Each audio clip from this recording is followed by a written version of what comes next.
성경에는 이상할이 많지 짧게 처리된 위대한 인물들의 죽음이 많이 있습니다. 그 중에 아브라함의 죽음도 그런 것 같습니다. 창세기는 무려 12장에 걸쳐 아브라함의 삶을 추적합니다. 갈대아 우르에서의 부름, 가나안 땅의 방랑, 이스마엘과 이삭 이야기, 소돔과 고모라, 모리아산의 번제 등 여러 극적인 사건들이 아브라함의 인생 속에 쌓이고 쌓였습니다. 그런데 아브라함의 죽음은 본문에서 아주 짧게 기록된 것을 우리가 볼 수 있는 것이죠. 첫 번째로 본문이 우리에게 보여주는 것은 아브라함의 죽음입니다.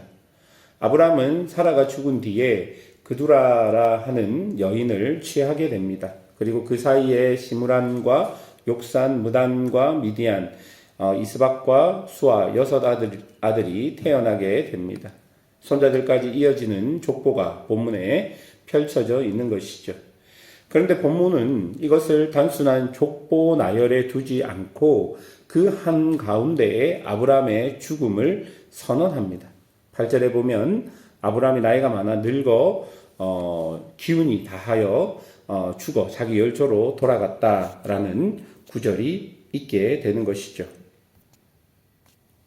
이 구절을 원문으로 보면 세 개의 형용사적 표현이 있는데요. 나이가 많다의 많아와 늙어 그리고 기운이 다하여라는 세 개의 형용사의 표현이 겹쳐져 있습니다. 여러분, 여기서 나이가 많다라는 것의 많다는 배부름과 충만함, 만족을 의미합니다. 곡식이 여물어 추수할 때가 된 것을 의미하는 단어입니다. 다시 말해 아브라함의 죽음을 본문은 어떻게 표현합니까?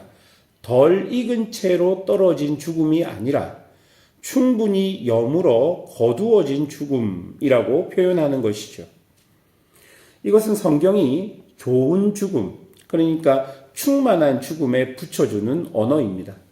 이삭의 죽음도 욥의 죽음도 성경은 이 똑같은 단어로 그들의 죽음도 묘사하게 되는 것이죠. 단순히 오래 산 것이 아니라 삶의 의미가 충만히 완성되었다는 선언인 것입니다. 아브라함의 삶을 돌아보면 그는 결코 쉬운 삶을 산 것이 아닙니다.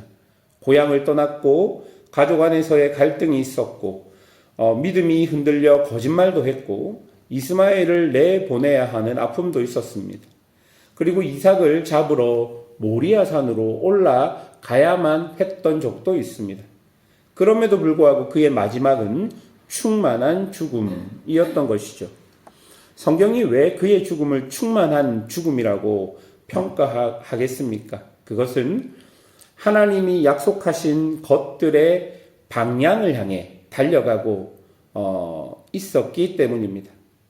여러분, 히브리서 기자는 이렇게 이야기합니다. 이 사람들은 다 믿음을 따라 죽었으며 약속을 받지 못하였으되 그것들을 멀리서 보고 환영하며. 아브라함은 약속의 완전한 성취를 보지 못한 채 눈을 감았습니다. 그러나 그 약속이 살아있음을 믿으며 충만하게 눈을 감았다라는 것이죠. 그리고 두 번째로 본문이 우리에게 보여주는 것은 이삭에게 이어지는 복입니다. 본문 5절과 6절 보십시오. 아브라함이 자기의 모든 소유를 이삭에게 주었고 자기 서자들에게도 재물을 주었다라고 기록합니다. 그리고 그 서자들에게는 이삭을 떠나 동쪽 땅으로 가게 했다라고 기록합니다. 아브라함은 죽기 전에 이미 유산을 정리해 놓았습니다. 그리고 11절에 하나님이 그의 아들 이삭에게 복을 주셨고 라고 기록합니다.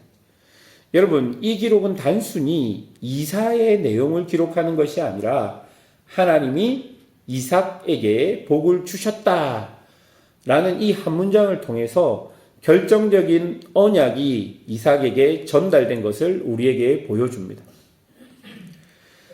창세기 12장에서 하나님은 아브라함에게 약속을 주셨습니다. 이 약속은 아브라함 개인을 위한 것이 아니라 아브라함을 통해 흘러가야 할 복에 대한 약속이었습니다. 그 복이 이제는 이삭에게로 흘러 들어갑니다. 아브라함에게 임했던 그 복이 아브라함의 죽음 이후에도 끊이지 않고 이삭에게 흘러가는 것이죠. 다시 말해서 아브라함은 죽었지만 하나님의 이야기는 죽지 않았다라는 것입니다. 하나님의 약속은 사람에게 묶여 있지 않습니다.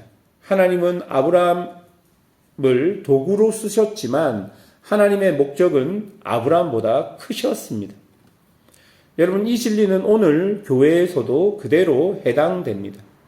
우리가 섬기는 이 공동체는 특정한 한 사람과 한 무리에 의해서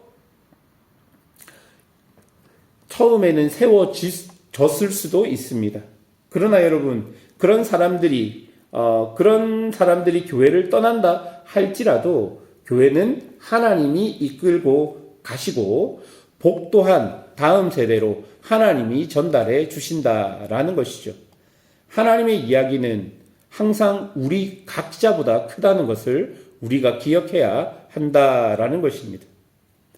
세 번째로 본문이 우리에게 보여주는 것은 이스마엘의 후손을 통해 약속 밖에 있는 자에게도 신실하신 하나님의 모습입니다. 오늘 본문은 이삭의 이야기로 끝나지 않습니다. 곧바로 12절부터 이스마엘의 족보가 나옵니다. 12절에 보면 사라의 여종 애굽인 하갈이 아브라함에게 낳은 아들 이스마엘의 족보는 이러하니라 라고 시작하면서 13절과 16절까지를 보면 이스마엘의 12아들들의 이름이 하나하나 기록되어 있습니다. 또한 17절에는 이스마엘의 수명이 기록됩니다. 여러분, 이스마엘이라는 사람이 누구입니까? 그는 약속의 자녀가 아니었습니다. 사라의 몸에서 태어나지 않았고 언약 후손의 계보에서 제외된 인물입니다. 인간의 조급함과 불신앙이 낳은 아들입니다. 그러나 하나님은 이스마엘을 결코 잊지 않으셨습니다. 창세기 17장 20절을 보면 이스마엘에 대하여는 내가 내 말을 들었나니 내가 그에게 복을 주어 그를 생육하고 번성하게 할지라. 그가 12방백을 낳으리니 내가 그를 큰 나라가 되게 하리라 라고 하나님은 일찍이 이스마엘에게도 약속을 주셨습니다. 12방백 큰 나라. 여러분, 이것이 바로 약속이었고 오늘 본문 13절에서 16절까지를 보면 이스마엘의 12아들 이름을 통해 이 약속이 성취되어감을 우리에게 보여주는 것이죠. 즉 17장의 약속이 25장에서도 그대로 성취되는 것입니다.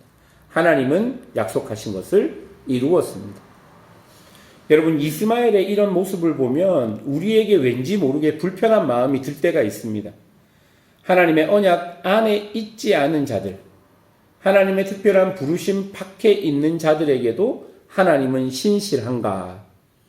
창세기 25장은 분명히 대답합니다. 하나님은 신실하시다고. 이스마엘도 하나님의 돌봄과 약속의 대상이었습니다. 이것은 하나님의 선택의 교리를 약화시키지 않습니다. 오히려 하나님의 선하심이 선택된 자들을 넘어서까지 흘러 넘친다는 것을 우리에게 보여줍니다.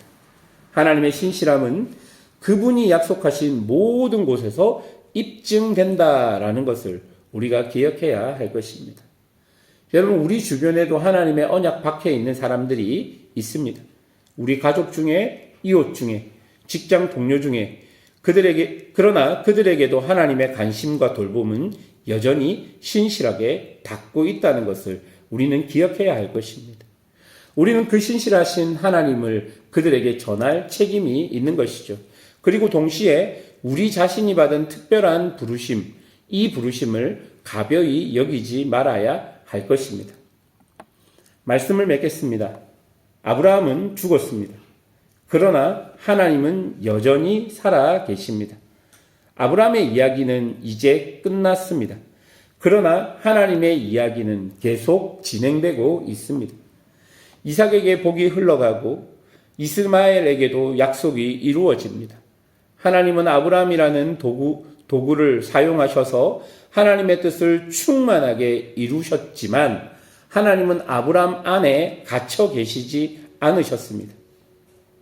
그분은 이삭에게도 이스마엘에게도, 그리고 오늘 여기 이 자리에 앉아 있는 우리에게도 여전히 신실하게 역사하고 계시다는 것을 우리가 기억해야 할 것입니다.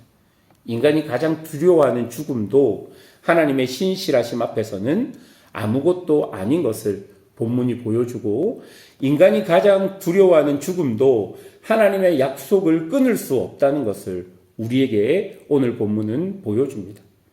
죽음도 끊을 수 없는 하나님의 언약, 하나님의 사랑, 그것이 지금도 교회와 성도들 그리고 우리를 붙들고 있는 것을 기억하면서 여러분을 통해 기록되어지는 하나님의 이야기를 살아가시는 그런 성도들이 되시기를 주님의 이름으로 축원합니다. 함께 기도하겠습니다.